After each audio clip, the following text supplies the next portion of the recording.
Komadilou. Bonsoir, le président de l'unité des valeurs, Michel Lukongo. Bonsoir, Gisèle. Alors, Michel Lukongo, vous avez adressé une lettre au président de la République, une lettre ouverte. Qu'en est-il du contenu de cette lettre adressée au chef de l'État et pourquoi vous avez adressé cette lettre en ce moment? Merci. Je salue d'abord les deux journalistes qui ont bien voulu me recevoir aujourd'hui. Je salue en même temps le peuple congolais qui nous suit en ce moment même. Pour répondre à votre question, je dis que j'ai pris mes responsabilités parce que j'ai trouvé que l'heure était tellement grave. Alors il fallait interpeller le chef de l'État et la meilleure façon de le faire, ce n'est pas de crier sur lui, ce n'est pas de chercher à se mettre à sa place, mais de le pousser à prendre ses responsabilités. Et c'est le but de la lettre ouverte que j'ai écrite au chef de l'État. Alors attendez, quand vous dites l'heure est grave, vous sous-entendez quoi? Vous pensez que dans notre pays, la situation est normale? Lorsque vous avez 41 de nos soldats qui venaient d'être massacrés par les M23 venant du Rwanda, et avec tout ce qui se passe, vous pensez que notre pays va bien sur le plan social, ce qui se passe aujourd'hui? Est-ce que vous pensez que tout va bien? Surtout que les peuples d'abord fait un glissement et ces fameux mais peuple d'abord risque d'être pris comme étant un slogan. On n'a pas besoin de slogan, on a besoin que le peuple congolais soit pris en compte dans tout ce que l'action de l'État fait aujourd'hui. C'est là la gravité de la situation. La phrase du président de la République, Mboke Koufa, Ndekomadilou. Moi je ne le dis pas, mais je pense que l'heure est grave. Nous avons des problèmes. D'ailleurs, dans ce monde vivant, tout le pays a eu des problèmes. Chaque pays a eu ses problèmes. Nous avons l'Angola qui a eu des problèmes difficiles. Il s'en est sorti le Rwanda qui a eu des problèmes difficiles. Pour ne citer que ces deux pays-là, on ne peut pas traverser les océans et les mers pour aller voir ce qui s'est passé du temps de Franco en Espagne. C'était une catastrophe en France du temps de Louis XIV. Vous voyez, c'est notre époque maintenant. Nous devons savoir assumer et chercher à faire en ce que nous puissions nous relever. Mais dire que le pays est mort, ça l'engage le chef de l'État. C'était une façon de dire que rien ne va. Puisque rien ne va, nous devons nous mettre ensemble, nous mettre debout, et lui doit être en avant, au-devant de nous, et chercher à relever le pays. C'est ça le but de la lettre que j'ai adressée au chef de l'État. Michel Lumine. Merci Mingi Ndeko Madilou. Baimboka balanda bokebi nyonso na ngonga ye ya liboso na kanisa baimboka bakotala yo bakoluka bayeba liboso position na yo avanga na tuna no mituna na lingina no yebisa baimboka bakolanda na ngonga ye ozali risika nini ozali na union sacrée to ozali na opposition avanga na tuna mituna mususu. Merci Ndeko Madilou pour la mutuna na yo. Nalingina sembola likambuana kanisa national bango balebele melelo na ko sembola lisusu ngai nazali na opposition te na mokolo ya lelo na kanisi ifoto za la ini bomoko za na kati na biso mais puisque za la opposition na pouvoir nazana opposition te nazaki na opposition na Mobutu na sali 32 ans 25 ans na kati ya IDPS opposition sali à peu près 37 ans na sima ya Mobutu tobundisi Laurent Désiré Kabila nazalaki na opposition toye kobundisa nazotanga bakombo na bango metobanda kobundisa ba système lolenge ya bango ya kokamba mboka naye kobundisa lisusu nani Joseph Kabila Kabange na lolenge ya kokumba mboka mais nalingi na sembola ke ndiko Félix Tshisekedi Tshilombo aza na pouvoir nga na ye tozalaki na école moko ya Etienne Tshisekedi papa na ye Kondo Etienne Tshisekedi kuna tozwa mateya ya kosalela mboka ayebi mateya biso tozwa kinango donc lelo soko ya komi na pouvoir surtout que na ba élection de 2018 so botali malamu baoyo bazalaki misato balekaki baninga nyonso na bapoint belé ezalaki ndeko Fayulu ndeko Ramazani na ndeko Shadari nani Fayulu Shadari na ndeko Tshisekedi mibale bazalaki opposition akala moko azalaki ya pouvoir mais so osangisi tango basalaki ba publication so sangisi ba voix to ba pourcentage ya bao balekaki ezalaki ya ba o ya opposition donc ezali victoire ya opposition akala je n'ai aucune raison que opposition mais na lobi boy union sacrée ezali ndongolo moko boye basali yango mais batini bien qu'on a quantité logiquement je dis logiquement par principe nazana kati ya union sacrée de la nation mais nakoki kokota nzoto na mutu na ngai te tant que batie mibeko na yango donc nazelaka batia ba structure pona na lobaki ya solo na kati ya union sacrée donc lobate okozela ba structure nazo sela ba structure na mibeko esali batie mibeko nde kotinda na yote koto OK likambote ngai nalingaki penza na landisa mutuna na ngai na tina ya lettre aussi kofongola pona mwa mboka Kristo Mbote Tshisekedi na kanisa lettre wana mambimaso o isili kotanga mawana esi elobami na bato opposition bato balobi wapi le peuple d'abord ozaki lokwa si logan obino soboko lobate bozalaki na kati opposition lelo oyo ndengo expliquer na kanisa bayimboka balandi nini ya sika na lettre oyo fongoli oyo ko adresser na mwana mboka Félix Tshisekedi oyo eza ya sika oyo lobami te na opposition na ba opposa lokola ba Fayulu bandeko mosusu ya sika ezali nini ezane tokendeki pa monganga ozana malade bato nyonso bambotala moto oyo azana diabète moto azana diabète mais soki boke epa malade epa monganga asali examen monganga apesaka kisi baninga ebele bazalaka so problème ezali par rapport ya makambo tozana yango surtout crise sociale na crise sécuritaire oyo eboti makambo ebele baninga bapesaka jamais baproposition ke na kisi boy na malade boy bokono boy topesa kisi boy oyo mosusu boy topesa boy nga soko botangi lettre wana partir ya lelo nalobaki na chef de l'état nga nalobi cabinet na yo ba collaborateur na yo bazali mabe bazobombela makambo ebele biso tozali banda musana biso kopesa ba idée parce que gouvernement na yo sala parce que ezali gouvernement ya république ezali pona bato nyonso to babombaka oyo nyonso pesaka yango na yebisaki nga bisoko mikolo sambo eleki bosaleli ngai accusé de réception te oyo ezolakisa ke mokonzi azwi donc accusé de réception administratif alors nakotindela yo na réseaux sociaux parce que na yebike ye au moins atalaka réseaux sociaux na sima réseaux sociaux ba congolais pe bakotala yango yango nazo senga na ba congolais basala makasi batanga lettre wana bakokuta biyano na mituna nyonso tozango na Congo na lobili kambo ya nzala nous ne pouvons pas aller toke nous sommes mbisi na Afrique australe alors que mboka Congo mboka Nkita tozana fleuve na biso ya molai to bengi fleuve Congo ezali na 4700 km ya bolai mbisi etondi na kati tozali na 126 cours d'eau bamai ebele tozali nango 126 cours d'eau bambisi etondi na kati tozali na 34 lacs bambisi etondi na kati boke koluka mbisi na Afrique du Sud mais bopesi mosala na Afrique ya ngele dans l'ensemble Afrique australe bopesi mosala na bato wana mbisi yango pe koti potopoto pe koma mais oyo ba conseil bazo sala na bashisha ekoi nango na oui yango nazo banga lobi to pesi biyano na situation moko oyo ba soda soko pesa ngai ngonga oyo ba soda na biso lelo to bengi Uganda komi ko bundela biso to bundela République sud-africaine to bundela ba Angolais to bundela ba Tchadien to bundela ba mboka ebele na Afrique lelo Angola nani Uganda akomi ko ya kubundisa biso tobosa na teke nani Uganda zalaka munguna na biso Uganda bomo bato na Kisangani nani to sisi makambo yango te soko aye pona bundisa ba balobi te ezali stratégie ezali lolenge oyo okoyeba ennemi na yo ndenge ni okobundisa ye ndenge bandeko mosusu balobi na wana eza stratégie ya sika na mboka Félix Tshisekedi ya komema oui na kokota na détail wana makasi te parce que biso toza na bilombe na mboka oyo na kati FARDC bilombe bazali mais bilombe wana basangani na banguna tango boyoki chef de l'état alobi na kati armée na biso mafia ekoti.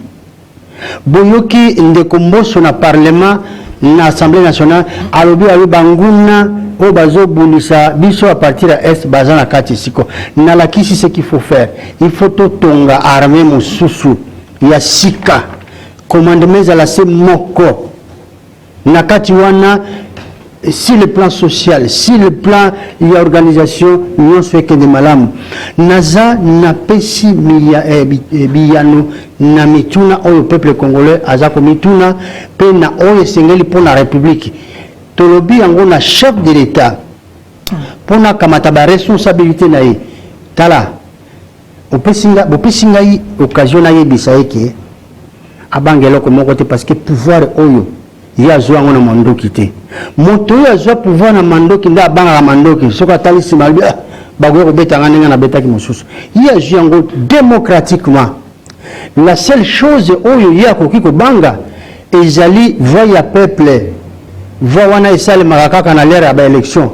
Alors pour na peuple apesa ye confiance les sous. Tozala na ye et sengeli atala makambo ya peuple. Il y a une solution et belé dans la lettre ouverte. Alors, Maître Michel Okongo, vous voulez dire quoi à travers cette lettre ouverte adressée au chef de l'État? C'est-à-dire que tout ce que vous avez énuméré, la question de la pêche, hein, la question de la gratuité de l'enseignement, la question de la sécurité, oui. Ce que nous entendons tous les jours à travers les médias avec d'autres opposants, parce que vous n'êtes pas, vous êtes dans l'opinion sacrée, vous l'avez dit tantôt. Mais vous attendiez à quoi? C'est-à-dire quoi? Que le chef n'a jamais suivi tout ce qui s'est dit à travers le média et il fallait lui adresser une lettre et vous êtes sûr qu'il a reçu cette lettre et c'est à partir de cette lettre qu'il va trouver des solutions parce que toutes les dénonciations faites à travers les médias par les opposants sont jusque-là sans suite. Ce n'est pas ce que je voulais dire. Vous êtes une professionnelle des médias. Je me réjouis du fait que vous avez lis attentivement mon courrier. Vous allez voir que nous avons diagnostiqué tout ce que nous avons comme problème et nous avons proposé des solutions. Je vous donne un exemple. Nous sommes dans un pays sinistré où tout est permis, tout semble être permis. Vous voyez, ce qui tue la République, lui-même avait dit, il dit c'est les vols et le pillage. Donc le détournement de nos richesses et des deniers publics. Qu'est-ce qu'il en est par la suite? Vous avez la justice qui fait son travail. Et cette justice a été même décriée par le chef de l'État qui est le magistrat suprême. Dans une grande radio de la place, le chef de l'État avait dit qu'il avait trouvé des gens honnêtes qui avaient une certaine probité morale à qui il avait confié la tâche de traquer les pilleurs. Et à sa grande surprise, cette même justice, certains magistrats se sont mis se sont versés dans la malversation, voire même ils sont impliqués dans la vente illicite de certaines ambassades. Il a cité la Chine, il a cité je crois le Burundi, et puis un autre pays, le Nigeria. Donc, face à la justice, le chef de l'État semble être désarmé. Je lui ai dit que pas question. Vous en êtes les chefs suprêmes. Vous avez les bâtons de commandement. Il faut frapper. Sanctionner. La meilleure façon de frapper dans notre pays, il faut révoquer le moratoire sur la peine de mort et appliquer la peine de mort dans son effectivité. C'est-à-dire, lorsque les gens volent, parce que chez nous, on vole seulement des millions. Alors, en Chine, on a exécuté un ministre qui avait volé 1000 euros, tout simplement. Et aujourd'hui, le pays est parti parce que les gens ont volé des millions et des milliards qui devaient servir à la République. Alors, je dis qu'il faut révoquer la moratoire sur la peine de mort et appliquer celle-ci dans son effectivité. Oyibi, Bajigeyo, Babomio. Oui, je l'ai dit parce que... Vous êtes contre l'abolition de la peine de mort? Non, il faut révoquer, parce que nous sommes dans le processus de moratoire. Oui, nous avons la méthode de naïe. Non, parce que le chef de l'État mokonzi ya mboka alobaki yango abi moyibi oyo ezosalema na kati ya mboka na biso eleki meme koboma ozomona etala Willy Bakonga ayibi toyoki ke na nsima mikolo basaleli passeport babimisi ye donc akomi un personnage VIP azongi na mboka na ye soko na Canada epe azali bazali ebele baza koyiba même chef de l'état na interview na ye ayebi yango na kotanga média wana te aza komituna bino ndenge nini babongo mpe tozomona te. Mais le chef de l'État, il est le chef de l'État, le commandant suprême, le magistrat suprême. Et ça l'armée, et ça la justice. Bato bazako bomamboka ndenge alobimboka kufi. Mais qu'est-ce qu'on fait? On les garde? On va continuer à bomamboka. C'est pourquoi je lui dis, azana manette. Na balwa na biso peine de mort est autorisée. Ti lelo nazali boyebi yango nazali professionnel et à droit. Peine de mort est alaka.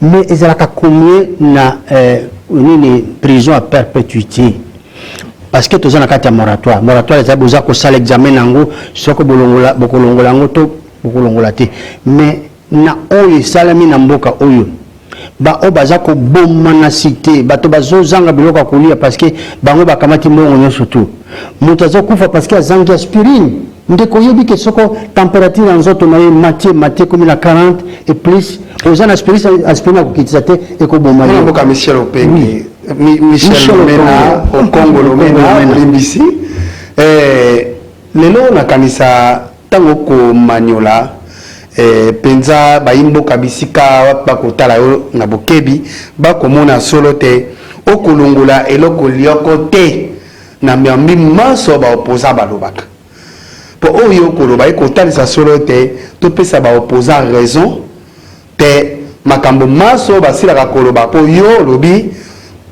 oboyi union sacrée mais au sengeli avant kota il faut nano basila kotia mibeko donc ozali na union sacrée motemi na porte ce ka bati mibeko be wana okoti mais ba opposant ata bati mibeko bakota te mais sika wa ndenge oza na porte makambo maso komanyola ekokesana te na bayi ya opposition omoni te ke topesa bango lelo raison ndeko Madilo toyokani te na esika moko natikale koloba te ke naza na porte nalobi naza na kati ya union sacrée mais mpona navanda na besoin ya mibeko te nayebi te likambo ya porte na bato bakolandanga bakocomprendre porte ntango nakoloba wa mwana mboka te olobaki yango te mais ntango nalobi porte ezali clair ezali polele elakisi ke oza na kati ya union sacrée mais ozali mpenza na kati te mpo mibeko nanu esili kotiama te oyebi ozosola na moto babengi un homme d'état soko mokonzi azalaka mpenza alinga kovandisa union sacrée angi avandisa yango atie mibeko ke soko moto aye akosigne papier adhésion akosala boye mais eloko wana ezali te mais ngai nazali juriste nazali mpe mokambi ya tobenga balider de masse il faut tosalaka makambo na bosembo peut-être oyebi ya kotia yango soko atia yango na koyebisa yo ke nazali membre effectif ya union sacrée kozongisa ngai mpe balamer mende déjà si baye namoni bato tu wana kotangaka bakombo ya bato te ya bato batonda bwanya défendre mboka ndenge esenge mende azali moto ya mayele akoki koservir république autrement mais tobosana te ke système politique nde ebebisi bato mais so tolongoli système politique wana toza na bato ya mayele otangi mende aza moto ya mayele mais baza ebele bazongi wana ngai nabengaka bango bacorbillard. Justement, Maître Michel, mais au Congo aujourd'hui, beaucoup sont en train de voir d'un mauvais œil l'union sacrée. C'est devenu comme un fourre-tout, comme une blanchisserie, et ça inquiète même ceux qui ont combattu pour l'état des droits aux côtés d'Étienne Tshisekedi. Et qu'est-ce que vous pensez aujourd'hui de cette union sacrée? Est-ce qu'il y a de l'avenir? Est-ce que c'est une blanchisserie? Les gens viennent se cacher? Non, il y a un concepteur de l'union sacrée. C'est à lui de nous rassurer. Moi, je ne peux pas rassurer à la place des autres. Moi, je vous donne ma position. Que je ne peux pas appartenir de plein pied dans l'union sacrée. C'est tout le monde qui adhère hein, des ordres, oui, tous ceux qui ont commis des bavures, qui viennent se cacher dans cette blanchisserie. C'est pourquoi je parlais de Corbière. Ce sont les mêmes qui ont qui ont conduit Kassavou à la mort. Ce sont les mêmes qui ont conduit Mobutu à la mort. Ce sont les mêmes qui ont conduit Laurent Désiré à la mort. Ce sont les mêmes qui ont poussé à la sortie de manière compliquée Koundé Bembe. Koundé Bembe. Et il revient toujours. Est-ce qu'avez-vous vu un corbillard qui va déposer un corps au cimetière par miracle et les cadavres revenaient à la vie et demander au Koundé Bembe de les ramener là où il avait pu dire non? Vous voulez dire quoi? On doit mettre de côté tous ces... Je n'ai pas dit ça.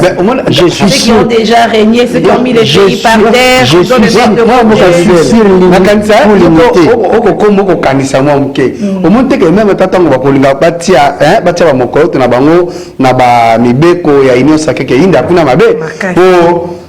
Bakunde Bembe baolinga te ke batila bango ba mokolo te moko boye oyo ko sa te bazala écarté okomona bozo qui misanga musika na ba question na bino botika nga na répondre. OK. Nazali opposante. Mais nazali koyebisa mokonzi ya mboka azali tata ekolo tata ya biso nyonso to. Babenga kai le père de la nation. Tout là qui sait parce qu'il y a ça la mon côté parce que na lo bakango Congo ils a yété aza congolais le kola ba congolais nyonso to pesi confiance a même biso malamu aza le kola chauffeur to pilote azo même soko komi ko kumba mabe na sala kango na chauffeur na ngana na biboité mais toujours là qui sait parce que to outi classe moko ngana outi classe moko na fayi noté outi classe moko na ba mususu te mais na outi classe moko na Etienne Tshisekedi na yebi bitumba o biso to sala so na moni atengami il faut na yebi ça OK ko lokota ba conseiller ya mabe o ba ton butu nyonso bazali na ba boulevard Kimbuta bazali un peu partout bazo mela masanga milango tango sa misali zalité et puis tozo mona par la suite le résultat il faut na lobela ye Moïbi est parmi les conseillers, Yemoka Bandiko dénoncé, Batouba Moniango, IGF a donné. Il faut le belayer ce qu'il faut faire. Moi, Mboka Michel, oui. Nalingi Otikana Nowana. Là, Kolando Pizabu, Kebi, Oti classe Mokona Fayulté, Oti classe Mokona Félix, Tilombo Tshisekedi, Nandenge Bonda Kokinde. Tandis que tu as dit que Bafayul Bazaba, vrai combattant. Oyo lelo baloba te baza pita ba esprit ya incarnation ya Etienne Tshisekedi mais si ko tango yo lobi te bo uti classe mo na bango te talisi classe yo uti bon classe ya yo na ya Chilombo eza ndengeni te je na pese exemple madame nazalaki au cadre de PES j'ai fait 25 ans nazalaki représentant donc ambassadeur ya IDPS na Suisse représentant intérimaire ya IDPS na Italie. Ngai mutu na créé IDPS na ke implanté IDPS na Soudan. Ah bon? Na sali makambo minene. Les vétérans. Na kei na Sun City na titre na mandat ya IDPS. Moni école na sali. Tandis que Fayou les otangela nga comme parce que nous mon otanga combien faire. Fayou c'est un ami. Tozana ba valeur to partage kango na ye. Mais na sali na école mon côté. Moi, j'étais dans l'IDPS, alors que peut-être une vision, il y a l'IDPS, mais il y a une salle qui est là. Donc, Fayoul, c'est un collègue politique, à ça qu'on défendre, il y a une valeur, on va défendre. Moi, je suis courageux parce que dans le bas, na moninga ya bitumba o tozali kobuna na ye oyo akomi tata mokonzi ba mususu bazo sekaye ba mususu bazo finga moi je le fais pas parce que je sais que République ezali ya biso alors vous avez un parcours pardon maman juste peuple azokufa nzala or que ye azali mokonzi ya peuple wana et vous pensez que na kota na betele maboko même les choses peut s'en millions malgré peut s'en ta infanté na lia mbongo ya Laurent Désiré Kabila te ya Mobutu te ya nani ya Kabila te na lia mbongo ya Mobutu te na saka na mbongo ya ngai moko na peuple na quand même atata ngora ko kende wana bachako zaki au cadre IDPS bon voyage wana quand même zaki financer mboka pour le but de lia mbongo non na ebso vérité IDPS a une réalité on se prenait en charge et on prenait en charge. Il fallait apporter quelque chose. Bah, quand on dit, bah, rapport, nous allons parmi donateurs à mon IDPS, bah, yebi. Oh, on a yamba bango On nanda est négligé aujourd'hui, hein? Non, non, je Parce ne que sais beaucoup de vétérans, ils disent que le fils ne les considère pas. Mon temps n'est pas encore arrivé. Chaque chose se fait au temps marqué. Mon temps arrivera. Alors, face à votre parcours au sein de l'UDPS, aujourd'hui, à voir comment le parti est en train est au bord de l'éclatement, il faut le dire. Parce qu'aujourd'hui, un parti au pouvoir dans la rue, à travers les marches, c'est vraiment inconcevable, si on peut dire ça. Oui. Quel est votre regard par rapport à ce qui se passe dans ce parti où vous avez un parcours élogieux? Moi, j'ai un pincement au cœur. Mais à vrai dire, c'est une cuisine interne. Je suis le président national de l'unité des valeurs. Ce n'est plus interne, hein? Parce que quand c'est dans la rue, c'est tout le monde qui Non, non, je vous avoir dis, un point de vue, une lecture. ce qui se passe là-bas, c'est une cuisine interne. Mais ce que moi je recommande, tout simplement, c'est qu'il y ait l'unité. Vous voyez, il ne doit pas s'entre-déchirer au risque d'affaiblir le chef de l'État. C'est ce que moi j'ai dit. Mais quant au reste, je n'ai pas de conseils, je n'ai pas un avis à émettre là-dessus, parce que j'ai un parti à diriger. Et c'est un parti fort aujourd'hui, et je veux qu'il le devienne davantage. Mais tout ce que je peux demander, je le répète, c'est qu'il y ait l'unité au sein de l'UDPS et au sein de la nation congolaise. Nous en avons besoin. Moi, je suis Michel. D'accord. Je suis témoin de Baimboka Bakwanda Bisu. Na tipi na maboko nanga boy. Na ko ando na bokebi na éviter maman Zizelle pour kolanda bokebi. Très attentivement. Lettre ouvert Rwanda fongoleli mwa mboka plus de Motisekedi. Ezali parce que mboka ko kinde malamu te. To yebite parti politique ezalaka pona et conquérir le pouvoir. Lelo yango IDPS ezala bokonzi. Mais sikawa kaka yomoko oko tinda lettre na président de la République na otai seke mboka ya malamu te. Kaka yomoko oko lobate parti politique yango eza makasi ozoko appuyer yango ekende lisusu makasi. Non, sikoyo au juste ozoloba dans l'obéli yanga unité de valeur. Ah ok, voilà. Mais on a tiki na konji. Alors moi j'ai plutôt une autre question par rapport à, on revient sur le contenu de votre lettre. Est-ce que les chefs de l'État, vous ne serez pas face à une réponse du chef de l'État? Non, il a été bloqué avec le FCC et même au Kassai, il a dit qu'il était d'abord concentré sur l'Union africaine et que maintenant il revient vers son pays. Hein, vous savez pas qu'il faut attendre encore que les chefs, maintenant, il est concentré et qu'il va se focaliser sur tous ces mots qui rongent ce pays. Non, vous savez, personne ne peut être plus royaliste que les rois. C'est-à-dire, moi, je ne peux pas me mettre à la place du chef de l'État et commencer à lui dire ce qu'il doit faire. Moi, je donne des propositions pour l'avancement de notre pays. Lorsque le président crie, il dit que nous, il y a une mafia dans l'armée. Mais c'est lui le commandant suprême. Il doit frapper. Nous devons réfléchir parce que cette histoire remonte de très loin. Bill Clinton, l'ancien chef de l'État américain, avait convoqué 16 services de renseignement pour dire ce qu'il fallait faire sur le Congo. Donc, en quelque sorte, ça allait amener à la déstabilisation de notre pays. Et ce rapport lui a été soumis par la DIA et la CIA. Et la suite, il fallait marcher en collaboration avec d'autres services de renseignement. C'est la vraie clé. Ça ne sert à rien de crier, mais il faut remonter la filière et voir comment désactiver ce que nous sommes en train de vivre. Parce que vous allez comprendre qu'aujourd'hui, le chef de l'État a de la peine à sanctionner ces généraux qui sont impliqués dans la mafia à l'Est. Il faut les sanctionner. Pourquoi il n'arrive pas? Parce qu'il n'a pas pu remonter la filière. Encore une fois, comme disait Mobutu, le chef d'État n'est pas un magicien. Mais il avait raison. Il doit compter sur son peuple, mais aussi sur ses collaborateurs.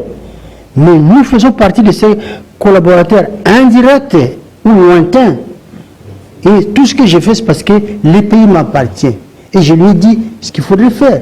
J'ai proposé parce que nous avons des filières. Nous avons des filières pour désactiver cela. Tous ces généraux-là, ils se prennent la tête pourquoi? Parce qu'ils savent que quelque part, ils sont soutenus. Maintenant, il faut désactiver ces soutiens-là. Et puis commencer à les juger, d'abord les juger, les arrêter et les sanctionner. Et la sanction est connue. Ils ont pillé, ils ont volé. Mais il faut les soumettre à la rigueur de la loi. Après, je crois qu'ils méritent quoi après avoir tout ce qu'ils ont fait. Il faudrait peut-être faire comme les présidents africains, si je ne m'abuse, des Malawi, qui a mis de côté tout son cabinet, tous ses conseillers. Ça c'est les Malawi. Je vous ai dit au départ que personne ne peut être plus royaliste que les rois. Le chef de l'État doit savoir ce qu'il fait. Nous lui mettons seulement certains éléments. Oui, on le met en toute honnêteté, en toute simplicité, sans pouvoir lui forcer la main, lui dire que vous devriez faire ceci. Mais c'est apprendre à laisser. Moi, je Michel Domena, je suis en réflexion, je suis mécanisme, moi, moulaï, je suis un peu kozongi la biano na bayimuka. Na kanisa to kenda wa totikali na une année et demie. Potokoto na 2023. Élection. Soki Félix Tshisekedi ati mokoto na ye ati pe ba principe oyo kosenga oboko senga bati alors bino nyonso bokoti na ngonga moki etikali alors bobandi sukoluka ke bobongisa makambo bongi na ngote tokomi na maponomi bokosenga na bayimboka te bakorde bino lisusu chance po bosala makambo mosusu to moto ya moto akotepa na ndenge na ye. Non, moni mboka na biso toza na besoin ya unité. Kozanga boyokani yango ezosala ke lelo oyo bapaya bakoti na mboka na biso bazosala balingi toza na besoin toyokana. Omoni kowela ki bokonzi eza malamu te. Mais soki mokonzi ya mboka alandi ba conseil ayoki mbele ya peuple ayoki kolela ya peuple eki asali oyo peuple aza kolinga akotambwisa mboka malamu. Mais soki alingi atambwisaka mboka na baconseiller na ye oyo bayebisi ye ke 11 milliards oyo ya budget salami et babimisa à peu près 40% ya mbongo wana ezala ya bango, un peu plus à 40%, ezala frais à fonctionnement. Frais à fonctionnement ça veut dire que batondisa ba poche na bango et puis le reste wana bapesi muke alors que nous sommes en guerre, il faut qu'on pèse en armée FRDC binkambe ya biso bapesa bango bisaleli bapesa bango ba moyens sociaux bapesa bango ba caserne na kitoko bavanda service ya renseignement au sala kabutu moi bapesa bango makoki si le plan social bapesa bango esengeli police na biso comment ko beta massage n'importe comment bazonga na formation ba na recyclage basato basala police ya malamu na kanisi mboko okende liboso yango ne tozoloba. Mais au-delà de tout cela, peuple folia, peuple congolais folia. Tala bato bakomo d'abord. Nazo ya na conseiller na ngana balabala ngabi me. Muke tondi bondenge nini kaka boy bato na balabala. Abi président bato mususu babimaka ka ko luka. Donc ni ça les athées. Mais bato mususu bato na balabala. Mais mboka nini ezalaka boy. C'est ce qui lui a fait dire, c'est ce qui a fait dire au chef de l'État que Mboka Koufi. Mais biso tolingi Congo Koufate, Congo Koufate, et surtout tozongela nzambe na bosolo. Ba Congolais ba kokimela na ba église ba kokuta Satan a komi na chair. Ba pasteur nyonso ba komi na la majorité ba komi na occultisme. Et l'État zo sala loko mon côté. Non. Tolobi Congo kokufate to bundele yango bambula na bambula to sala ba sacrifice jeunesse na ngana bitumba bana nanga ba ibinga malamu te natiki bango na poto na lobi na zongi kubunda. Voyez donc sacrifice nous to sala wana oende koluka musala.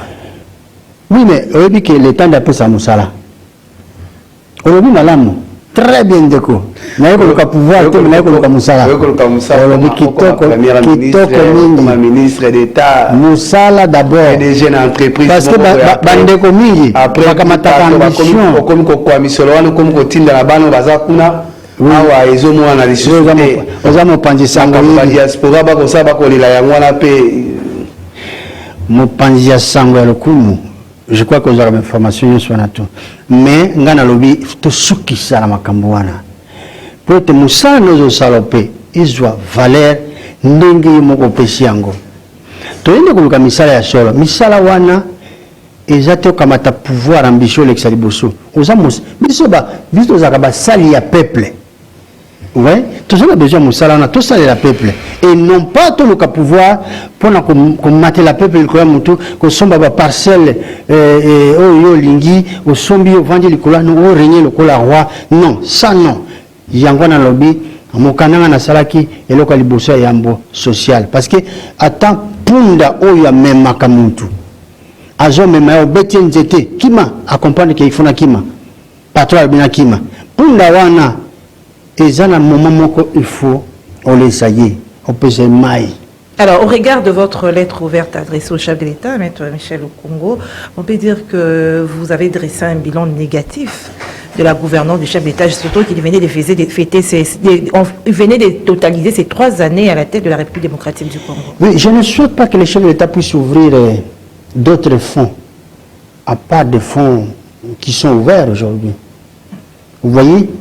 Chaque départ de un de l'air, chaque situation complexe constitue un fonds ouvert. Et je ne souhaite pas que les chefs d'État puissent continuer davantage à ouvrir d'autres fonds. Le Congo n'en a pas besoin. Nous avons besoin de l'unité. Et quand j'ai vu la sommation de tout ce qui se passe dans notre pays, c'est ce qui m'a poussé à lui adresser une lettre ouverte. Le bilan est négatif. Non, je n'ai pas dit ça. Je n'ai pas dit ça parce que s'il faut parler de la négativité du bilan de la RDC, il faut remonter à 1960 parce qu'au lendemain... le bilan de la gouvernance du chef d'État actuel, Félix-Antoine Tshisekedi. Non, c'est comme dans 3 ans après. Non, c'est comme dans une course à relais. Vous avez 4-5 coureurs, chacun est sur une piste, et vous avez 400 mètres plats, et le premier qui doit céder à l'autre... Et les bâtons, donc les témoins, ils doivent faire le maximum. Et s'il a fait le maximum, le deuxième en fera autant jusqu'au dernier. Les flambeaux qui a été passé depuis 1960, les Belges ont mal placé, passé les flambeaux. Kassavou Belomomba l'ont pris. Quelques 4 jours, ça a commencé. Et puis, 1965, Mobutu a mal pris les relais, ainsi de suite. Donc, Tshisekedi, à son tour aussi, n'a pas échappé à ce drame. Donc, vous n'allez pas lui demander en un seul jour de tout remonter. Mais ce qu'on lui demande, c'est de servir d'un exemple. Il doit servir d'exemple, châtier les mauvais, prendre les bons, travailler avec eux et commencer à transformer le Congo. Oui, il y a beaucoup de choses à dire. Quelqu'un comme Kagame, il n'est pas notre ami, il n'est pas ami des Congolais. C'est un boulot de notre peuple. On ne doit pas l'approcher. Quelles que soient les conditions. Mais c'est qu'on y a sur la... Il y a le pan, on a eu au foot, ça, Lucifer, Satan, le binoyaka, n'a pas son comme quoi, même si on a fait 1 million, vous connaissez la suite. Beaucoup de Canadiens, Félix Tshisekedi. Pour y aller, bango, yo, uzubite asa Satana. Siko, beaucoup de Canadiens. Non, attends. Nous avons pensé sanga munene, tolobite kaza Satana. Tolobi boye, principe à pouvoir so komina na kibukonzi. Bisonyo soto komina simanayo. O komi tata ekolo. Na lobi kuna te. Oui, nazo adage moko lobi awa lobi on peut si mwanda kisamoko ya Kagame comme Satan. Donc ndenge toko juger ndenge pe juger akaye biso ba yimboka te lokwa mwa munguni amoko boye mais biso soza surpris to monite mona mboka Félix Tshisekedi alobi te ya kokolisa ya diplomatie ayebi ndenge ni akosala makambo ya ye mais sikawa ndenge okotelemela yango mpona yo okotikala kaka na makanisi wana biso nyonso ali kokanisa bato mosusu babongoli deja motema yo obongola te nana bongoli motema nana bongoli motema bato Félix Tshisekedi alobi na bango te ayebi ndenge ni diplomatie okozala na même loba te na bango rôle na biso eza bongo te parce que na utaki webisa bino akimoto eza bongo te est-ce que beaucoup yokana koyokana nani na mwana mboka Félix Tshisekedi na consacré non na lobi yango boy babengi yango union sacrée eza désunion sacrée te union sacrée yango na lobaki faut achama mibeko mosusu Yami Balé tozana likambo ya Paul Kagame azali mobomi ye tokoki kolia na ye sani moko ti. Tuna ba Congolais kamata micro na bana kotambola na yango. Yango nazoloba soko ezali RRT nde chef de l'État sali mais asikala ye moko kwa simi yango. Félix Tshilombo Tshisekedi na vision na ya lobi pona Est Kimia Ekota, il faut travailler na Paul Kagame. Mais c'est très bien. Politique de union sacrée, il faut travailler na Paul Kagame. Si kawa yo kuma kanisina we zaboni. Mais abomeli biso 41 soda tokumina na moko bauti kokufa. Babomeli biso na basoda o yatindaka M23. Mutu naza sadik. Omoni esika na lobi Toko vana nesika mokote. So mokonzi ya mboka asepeli parce que c'est lui le père de la nation. So kwa moni ya kovana nesika moko bis de ça ni to revela monte mais tozo baka nembela. Mais le chef se félicite de sa politique, de sa diplomatie, car il a dit que là, durant son règne, il a permis à ce que le pays puisse sortir de l'isolement. Vous êtes d'accord avec lui? La diplomatie fait partie de son pouvoir régalien. Donc moi je ne peux pas m'imposer. Mais je tire tout simplement la sonnette d'alarme. Oui, quand vous parlez un peu de notre ambassade, de nos ambassades et nos chancelleries à l'extérieur, les gens sont dehors, il y a des chancelleries qui ont été vendues, les sièges ont été vendus, il y a des gens qui sont un peu, il y a beaucoup de choses.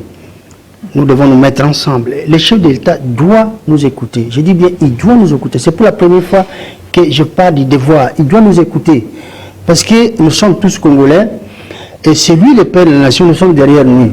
La lettre que j'ai écrite, ce n'est pas pour le dénigrer, c'est pour lui donner, lui proposer des éléments. Mais c'est à prendre ou à laisser, s'il pense qu'il ne peut rien prendre. Vos attentes alors par rapport à cette lettre, après les dépôts, qu'est-ce que vos attentes par rapport à la lettre? Nous qui prennent ses responsabilités tout simplement. Au moins nous nous sommes prononcés. Si ce qui se passe est qu'on lui a proposé certaines choses, c'est à lui de prendre. Il est au-dessus de la mêlée. De toute façon, il semble qu'il a le contrôle de la situation. C'est pas un coup d'épée dans l'eau? Non, non, je n'attends rien en retour. Mais tout simplement, tout ce que je lui demande, c'est d'appliquer ce que lui demande le peuple congolais. Je n'ai pas dit qu'il puisse me donner quoi que ce soit, tout ça. Non, non, c'est pas dans ce sens. Mais qu'il puisse satisfaire le peuple. D'abord, commencer par le peuple qui puisse prendre en charge son pays correctement. Vous voyez, c'est ça le but de la lettre. Du peuple d'abord. Je l'ai fait en tant que Congolais. Voilà, merci. Merci, merci Maître Michel Okongo, que je rappelle qu'il est président national du parti politique Unité des Valeurs. Nous avons avec lui découvert, ensemble avec nos téléspectateurs, à travers notre émission spéciale Ponamboka, le contenu de la lettre ouverte qu'il a adressée au chef de l'État, Félix-Antoine Tshisekedi. Ndeko Madilou. Nous sommes arrivés à la fin, un mot pour conclure. Lettre ouverte, unité des valeurs. Bon, tous les cas, Félix Tshisekedi, attendons, tout à l'heure, répondre. Bon, tu éviter tout à l'heure, lettre. Non, peuple peut attendre. Alors, ils peuvent les retrouver où, la lettre? Non, non, tout tient déjà dans les réseaux sociaux. Donc, tout est en pour Merci, merci. En tout cas, merci d'avoir répondu à notre invitation. Merci à vous, fidèles téléspectateurs du magazine Ponamboka à travers